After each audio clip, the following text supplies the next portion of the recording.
Dear ladies and gentlemen, dear honorable guests, first, I would like to thank you for the opportunity to talk about Belarus, my home country.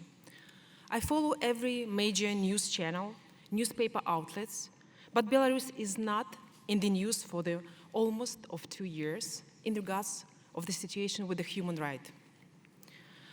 It hurts, as Belarusian people are suffering and very few people from the Western countries are aware of it.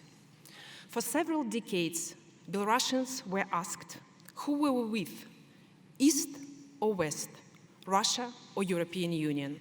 For me, as a Belarusian citizen, it's not a matter of geopolitical choice. It's a matter of the values you share with a specific country or continent.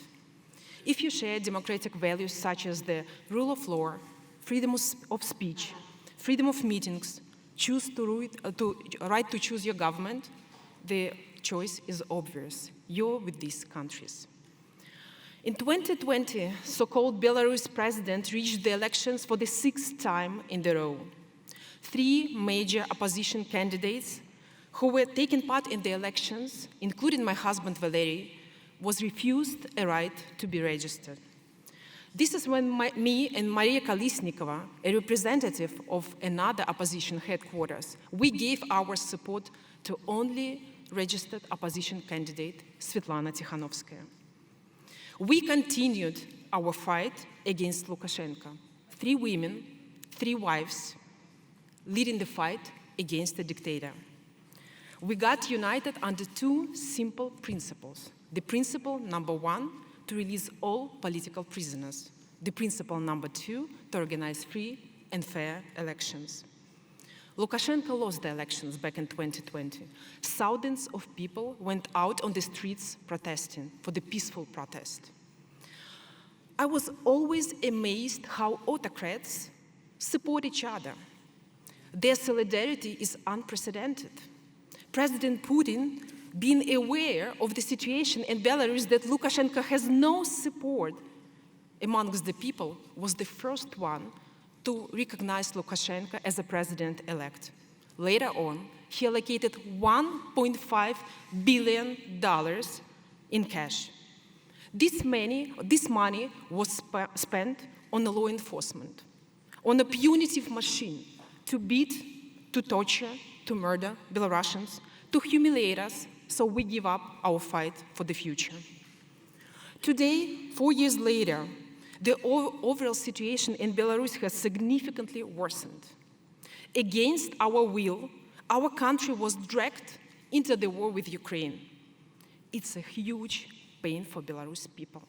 As each of us, we have a family member, friends, colleagues in Ukraine. Putin uses his puppet Lukashenko and Belarus soil to bombard Ukraine. There are more 1,500 political prisoners in Belarus now. Out of this number, almost 200 are female political prisoners. More than 500 women are staying under the home arrest. 45,000 Belarus civilians went through the illegal imprisonment, which is an absolute record for any European country after the World War II. Nobel Prize laureate Ales Bialiatski, mothers of multiple children, women with cancer and other dangerous diseases, children, minor children, they are held in unbearable conditions in Belarus prisons with no or little medical aid. About 300,000 Belarus people had been forced to leave the country to save their lives and freedom. Ongoing repressions are happening in Belarus as we speak. We know nothing about the destiny of the prominent political prisoners for more than a year. My friend Maria Kolesnikova, the part of the female trio back in 2020, Nikolai Statkevich, Viktor Babarika, Sergei Tikhanovsky, Maxim Znak, we know nothing about their destiny for more than a year. We don't even know if these people are still alive or they share the destiny of Mr. Navalny. And this is a pure torture, not only for the prisoners themselves, but also for the family, for their friends, for the loved ones. My husband was sentenced to 17 years in absentia. 2 other strong opposition candidates, Viktor Babarika, Sergei Tikhanovsky. They were being sentenced to 14 and 17 years in the prison accordingly. Both are still in the prison, and their fate is unknown. 2 months ago, 4 criminal charges were initiated against me, including conspiracy to seize power in unconstitutional way, creation of an extremist formation, slander against Belarus president, and Belarus discreditation. Ridiculous charges for the woman who just wants peace and democracy in her home country. Lukashenko creates new waves how to fight democracy and human rights fighters. Just to give you my family example, first, our apartment was destroyed by law enforcement agencies. All our kitchenware, beds, furniture, clothes, you name it, everything was destroyed. Many personal things were stolen from our apartment. After so-called visit, our apartment lay in ruins. They sent me a video directly on WhatsApp from unknown number. In the video, you see police officers wearing bulletproof vest with a name tag on it, Ministry of Internal Affairs. Just pause for the second. The people who are supposed to protect their citizens, the biggest criminals. On the video, they break into my house and show every room before and then every room destroyed. All with the cartoonish, happy, and upbeat music. The title of this video, Apartment Renovation, in quotes. They shared this video with me on purpose. They knew that I spent years of my career working really hard to build this home, so they wanted me to watch destroying this home. For the first time in Belarus history, the regime began not only destroying our homes, but also selling our apartments of the people who fight for the changes in the country. My family's only apartment with 2 minor children registered in it was sold out at auction for half of its market price. All personal belongings, including the remaining of the furniture, kitchenware, even the kids' toys was sold out for peanuts. Needless to say, all money went directly to Lukashenko's pocket. I want to emphasize, this is the first time in Belarus history when the regime starts selling everything we own back home. Under Belarus law, even murderers or the people who committed very serious crimes, they're still entitled to keep their property, but not us, the people who fight for the future of Belarus. Recently, dictator Lukashenko, he made a public statement that not only our apartments, but also the apartments of our families, of our relatives, are going to be sold out. This means the people will end up on the streets.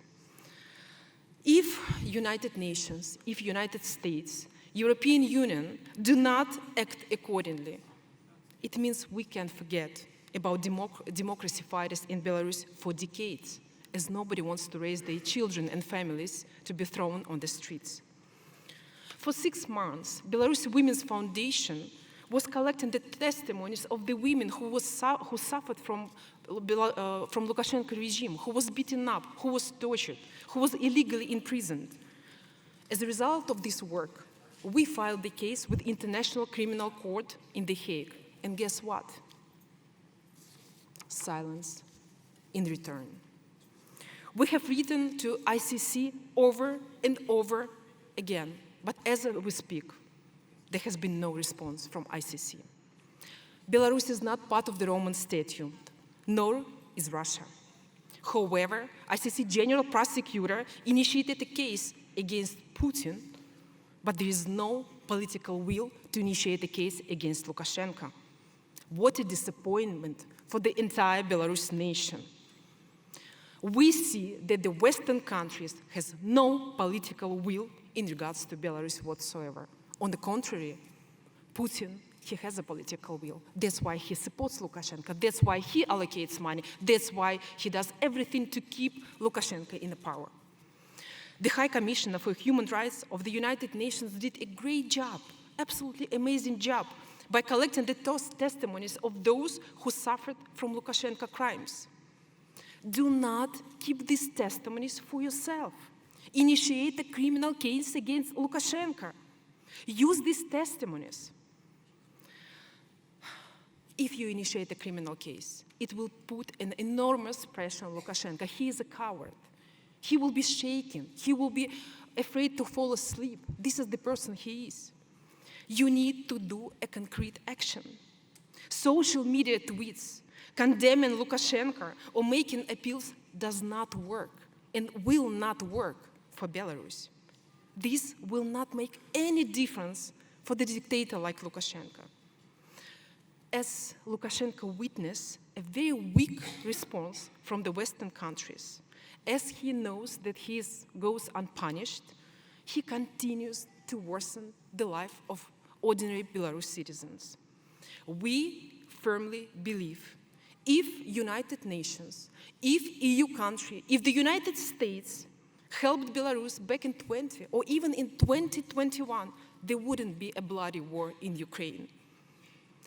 That is why it is so important for the United Nations takes immediate actions today to put an end to Lukashenko's violent regime and bring Ukraine close to victory.